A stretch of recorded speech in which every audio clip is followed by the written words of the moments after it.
Nesse vídeo eu vou te dar a melhor dica que você pode ter sobre educação financeira. Isso vai te ajudar a guardar dinheiro melhor, a render mais o seu dinheiro e também a você fazer melhores investimentos, de você entender o porquê que você está investindo, para você finalmente alcançar a liberdade financeira.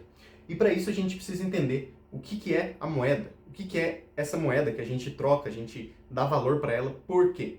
Porque imagina nas sociedades antigas que isso começa a ficar mais fácil, né? Num vilarejo pequeno.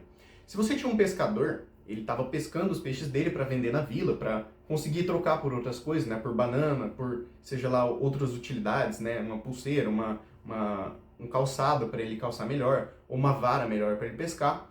Então ele pescou aquele peixe. E aí, na vila, ele foi lá e trocou por bananas, por exemplo.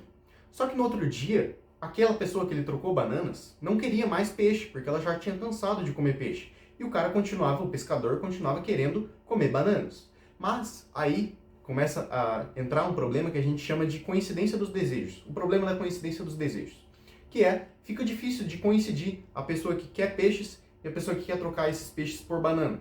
Então, as pessoas começaram a convencionar alguns metais, algumas pedras preciosas e por outras coisas até que a gente chegou nessa representação de metal. E aí, a humanidade finalmente chegou nos metais preciosos, que é uma coisa, né? O ouro, por exemplo, é uma coisa que é difícil da gente minerar, ele é bonito de ser guardado, ele é fácil de ser cunhado, né? De transformar em um anel ou de transformar em um colar, por exemplo. Então, a gente chegou nisso, né? Vários vilarejos que já existiram chegaram no ouro de alguma forma, que eles foram percebendo que aquele era um material escasso, bonito, fácil de ser cunhado, difícil de ser destruído e difícil também de ser criado novos ouros, né? Então, isso é uma representação de um serviço que alguém fez. Por quê? Agora o pescador ele vai lá e ele troca esses peixes que ele está vendendo por moedas, não mais por bananas, por calçados individualmente, mas sim por moedas. E com essa moeda ele consegue ir lá e trocar com qualquer outra pessoa. Aí você começou a perceber que aquele pescador ele está trocando a vida dele por um metal. E ele só está trocando por esse metal porque várias pessoas acreditam nesse metal e ele acredita também que esse metal ele vai poder trocar por outra pessoa, por outro serviço ou por outro produto. Todo metal que você pega, né, todo dinheiro que você pega, você acredita que você pode trocar ele por um produto ou por um serviço. É simples assim. Isso é uma representação do seu tempo. Isso aqui são 2 euros. Isso daqui pode valer a hora de trabalho de alguém que a pessoa trocou por 2 euros. Então, você começa a perceber que você não deveria calcular as coisas da sua vida com base em reais, ou em dólares, ou em euros. Você deveria calcular com base em reais que você ganha por hora de serviço, né? Quantos reais você ganha por hora de serviço. Por quê? Não faz sentido você calcular o dinheiro, a forma como você vê as coisas, da mesma forma que o Elon Musk. Porque a hora de serviço do Elon Musk, né, a hora de trabalho dele é muito maior. O patrimônio dele é gigantesco. Não faz sentido você usar a mesma medida que o Elon Musk, que é uma pessoa que ganha mais do que qualquer pessoa da Terra. Então, o que faz sentido? Quando a gente começa a transformar isso em proporção. Porque aí fica proporcional. Aí o preço das coisas fica proporcional para cada pessoa. Por exemplo, para o Elon Musk, pode ser muito barato ele comprar um iPhone e jogar de uma ponte. Sei lá, dar para alguém, doar para alguém. Não faz sentido você calcular o preço desse iPhone da mesma forma que o Elon Musk. Porque a hora de serviço dele, isso aqui é uma coisa muito pequena em relação ao patrimônio dele. Mas tem gente que um iPhone de R$4.500 é quase o patrimônio inteiro da pessoa. Então você vê que tem uma desproporção. E aí quando você começa a enxergar o dinheiro não como uma representação pura de R$4.500, mas sim como horas trabalhadas. Quantas horas você precisa trabalhar para ter aquele iPhone, por exemplo. E aí a gente começa a fazer conta. Então, por exemplo, se a pessoa ganha R$3.500 por mês e ela trabalha 44 horas por semana, né, que dá umas 8 horas por dia e 4 horas do sábado, que é a jornada tradicional da maioria das pessoas. Isso vai dar 176 horas trabalhadas por mês. Se você divide isso, você vai chegar aproximadamente em 20. 20 o quê?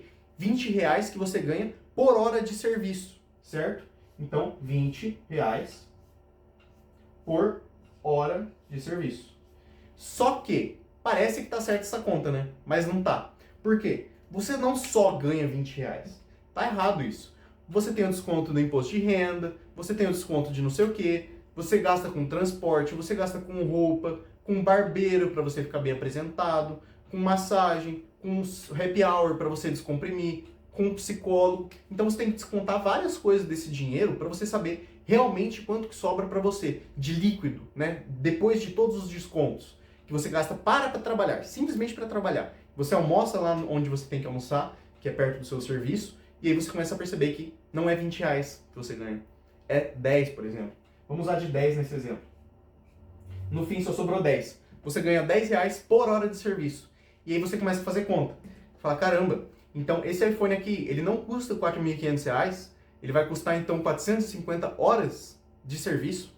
Você trocaria 450 horas da sua vida para ter um celular com uma maçã? Não faz muito sentido, né?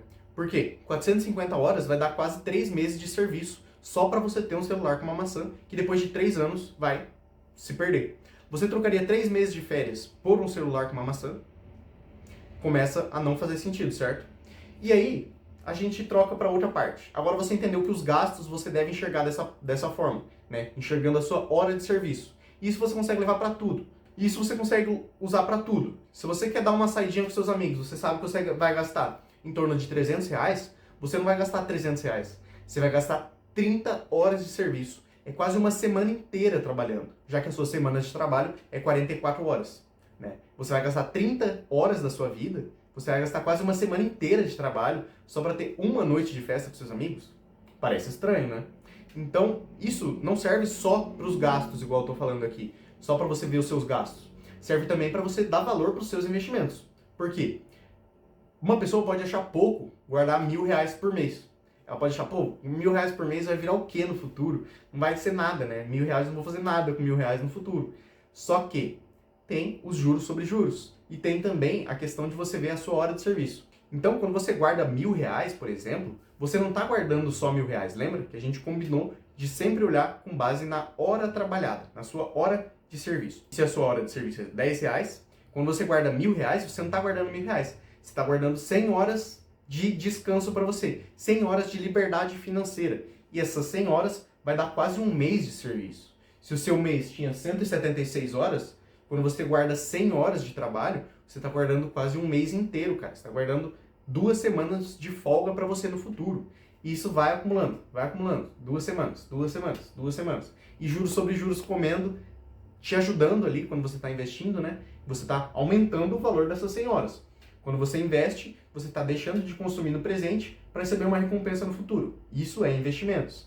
Então você não está guardando 100 horas. Isso vai se transformar em muito mais lá na frente e você começa a dar valor para esse dinheiro que você está guardando no presente, que o seu eu do futuro vai agradecer você. Beleza? Essa é uma das melhores dicas que eu posso dar para qualquer pessoa sobre educação financeira. Calcula quanto que vale a sua hora de trabalho e outra, não usa esses 176 horas, certo? Por quê? Eu sou um estagiário, por exemplo. Eu trabalho 20 horas por semana. 20 horas por semana vai dar 80 horas. E não 176, certo? E também, obviamente, você tem que mexer nesse valor aqui, que eu não sei se você ganha 3.500. Aí você tem que dividir o seu salário real, né? Quanto que você ganha, pelas horas que você trabalha.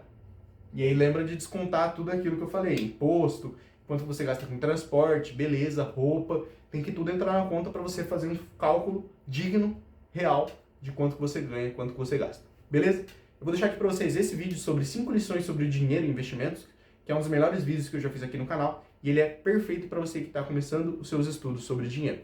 Valeu?